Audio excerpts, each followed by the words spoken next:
কোরআনে আছে জাহান্নামে ফেলবার পরে আল্লাহর কাছে ভীষণ আযাবে আগুনে আল্লাহর কাছে তিনটা জিনিস চাইবে। জাহান্নামী বলবে, আল্লাহ এত কষ্ট না দিয়ে আমারে মৃত্যু দিয়ে দেন।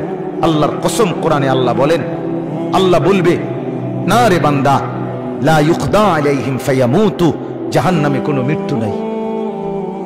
নাফরমান জাহান্নামী তখন বলবে, আল্লাহ তাইলে আমারে একটু তাখফিফ, একটু আযাব হালকা করে দেন, আমারে মাসে একটা দিন কদ্দুর বিরতি দেন, 24 ঘন্টার মধ্যে আমারে 10টা মিনিট হইলেও কদ্দুর আলগাত রাখেন, আমি আর পারছি না মাওলা। আল্লাহ তাআলা বলেন, ওয়ালা ইউখাফফাফু মিন আযাবিহা, না রে নাফরমান, 1 সেকেন্ডের জন্য জাহান্নামের আযাব কমানো হবে না। 3 নাম্বার, নাফরমান বলবে, আল্লাহ তাইলে আমারে দুনিয়ায় একটু ফেরত যাইতে দেন, আমি নেক আমল করব এবার গেলে। আল্লাহ বলেন, যেদ্দুর হায়াত দিলে নেক আমল করা যেত, ওদ্দুর হায়াত দিয়েই তোমারে আনছি, আর ফিরবা? কাল্লা, না না, দুনিয়ায় ফেরত যাওয়া যাবে না, তাইলে মরতেও পারবে না, আযাবও হালকা হবে না, দুনিয়াতেও ফেরত যাইতে পারবে না। তো কি করবে?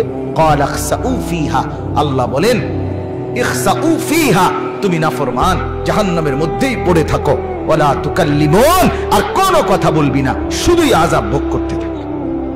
তাফসীরের মধ্যে আছে, তাফসীরে মাআরিফুল কোরআনে, আহা, আল্লাহ যখন কোনো জাহান্নামীকে এটা বলে ফেলবে যে তুই আর কোনো কথা কবি না, আর কোনো কথা বলবি না, নাফরমান পড়ে থাক, আযাব ভোগ কর।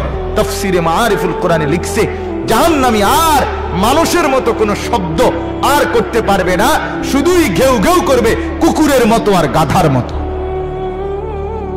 আমার বাপ, জিন্দেগির উপরে রহম করো। আমার মুরব্বী চাচারাও, আপনারাও জীবনের উপরে রহম করেন, গুনাহ লম্বা করেন না, গুনাহ লম্বা করেন। 60 বছর ধরে টানা বিড়ি খান, এক টানা, কোন দিন বুঝবেন এটা গুনাহ? কত বছর পরে বুঝবেন? 60 বছর হয়ে গেছে, এখনো আপনি বিড়িয়ে খাইতেছেন, আস্তাগফিরুল্লাহ।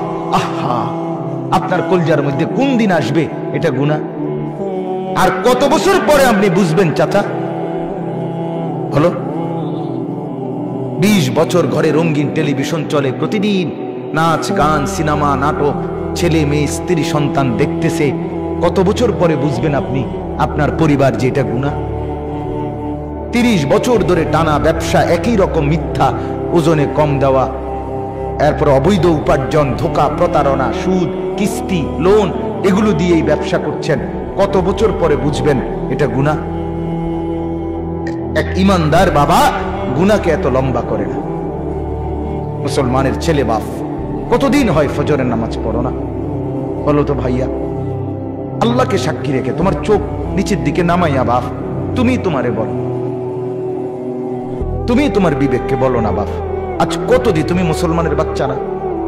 তোমার বাপ মুসলমান, তোমার মা মুসলমান, তোমারে তো মরলে মুসলমানের গোরস্থানে দাফন করবে। তোমার কানে জন্মের পরে আজান দিছিল, নর্তকীর নাচ না। তুমি কতদিন হয় ফজরের নামাজ পড়ো না?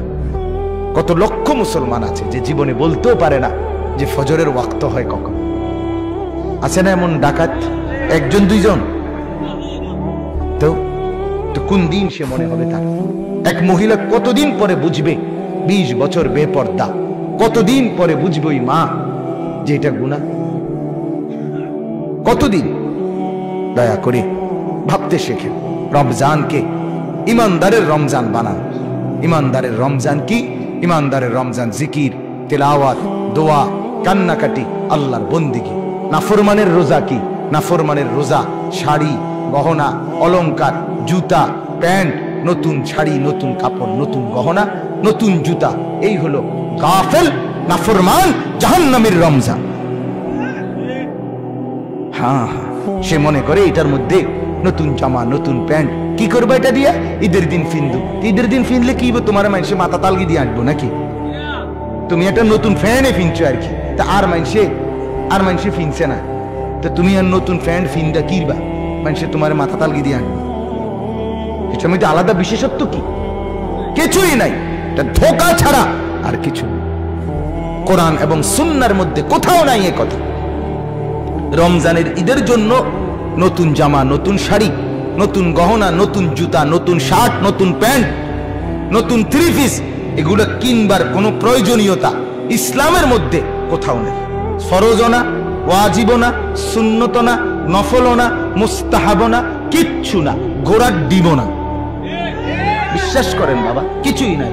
পবিত্র কাপড় পরা সুন্নত, পরিচ্ছন্ন কাপড় পরা সুন্নত, আর সেটা শুক্রবারেও সুন্নত, সেটা কোরবানির ঈদেও সুন্নত। কথা বোঝেন নাই? আমি অনেক সময় বলি, এক ঈদ জায়গা কাপড় সফরের ঈদ, আরেক ঈদ গরু ছাগলের ঈদ। তোর ঈদ কোনটা? মুসলমান, তোর এই বাদ ঈদ কোনটা? বোঝেন নাই? কয় যে বছরে রোজার ঈদ মানে কি? কাপড় সফরের ঈদ। আর কোরবানির ঈদ মানে কি? গরু ছাগলের ঈদ। তোর ঈদ কই? কিরে মুসলমান, তোর ঈদ কই? একটা তো গরু ছাগলে নিল, আরটা তো হাফ প্যান্ট আর ফুল প্যান্টে নিয়ে গেল, তুই কো? হেবড়া ভাত। ঠিকই কইছেন, হেবড়া ভাত। আল্লাহ আমাদেরকে মাফ করে দেন। অতএব আমাদের কথা আমরা বাবা বললাম, দয়া করে আমরা প্রত্যেকেই শবে বরাত আগামীকাল তো কি করবেন? অনুষ্ঠান করবেন। কি করবেন? ইবাদত করবেন। 2 নাম্বার হলো মাহে রমজানে গুনাহ মুক্ত জীবন গড়বার ফিকির করবেন। 5 ওয়াক্ত নামাজের ফিকির করবেন। নির্সিদ্ধান্ত নেন, একটা রমজান বছরে মাত্র একটা মাস আল্লাহর ইবাদতের জন্য জিন্দেগি কাটাবেন। আল্লাহর নবী সাল্লাল্লাহু আলাইহি সাল্লাম 2 মাস দোয়া করতেন রমজানের জন্য। বাবা 2 মাস ইমানদার ফিকির করে। ইমানদার ফিকির আমার শায়েখ আল্লামা মুফতি মুশতাকুর নবী সাহেব 6 মাস আগের থেকে বলা শুরু করছে, রমজান রমজান, এই উমরায় যাবে, উমরা আল্লাহর ঘরে যাবে, সেখান থেকে আসবে, আবার ইতিকাফে বসবে, মানে কথাবার্তা শুধু রমজান। আমরা এখন সারা দিন যে যা বলে, ভাই রমজান, রমজানের আগে আর খালি নাই, রমজানের পরে আবার নতুন মাহফিল, রমজানের মধ্যে কোনো মাহফিল নাই। রমজানে ভাইয়া 20 তারিখ উমরার ফ্লাইট, রমজানের 10-11 রমজানে আসবো, রমজানের মাঝামাঝিতে যশোর এক বড় বুজুর্গের খানকায় যাব, রমজানের শেষ দশকে আল্লাহর ঘরে ইতিকাফ করব।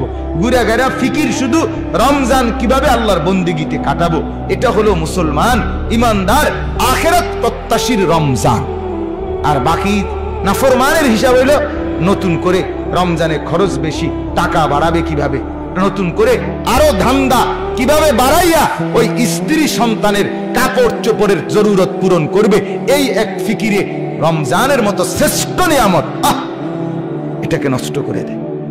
মহিলা বাজারে বাইর হইয়া আল্লাহকে যাওয়ার সময় কি কয় জানেন? আল্লাহরে মহিলা বলে অসভ্য মহিলা, বেপর্দা মহিলা। আল্লাহকে রমজানে বাজারে বাজারে ঘুরে আর আল্লাহকে বলে আপনি নি কইছেন রহমত দিবেন, মাগফিরাত দিবেন, নাজাত দিবেন, আমনে রেডি লইয়া আমনে থান, আমি জুতা কিনতে যাইতে আছি। আমনের রহমত আমি কিনবো, আমার মাগফিরাত দিয়ে কি লাভ? আমার দরকার জুতা, আমার দরকার থ্রি পিস। আমি আপনার নাজাত দিয়ে কিটা করো? আমার জান্নাত কি আর জাহান্নাম কি? আমার দরকার হলো জুতা না। তো তুমি, আমিও বলি, তুমি মা মনে রাখো, ও চিরেই হাসরের ময়দানে ফেরেশতা তোমার এই জুতা দিয়েই ফিরবে। হ্যাঁ দোস্ত, ও চিরেই যে জুতার জন্য আল্লাহর রহমত আর মাগফিরাতকে বিসর্জন দিছো, সেই জুতা দিয়েই ফিরবে তোমার।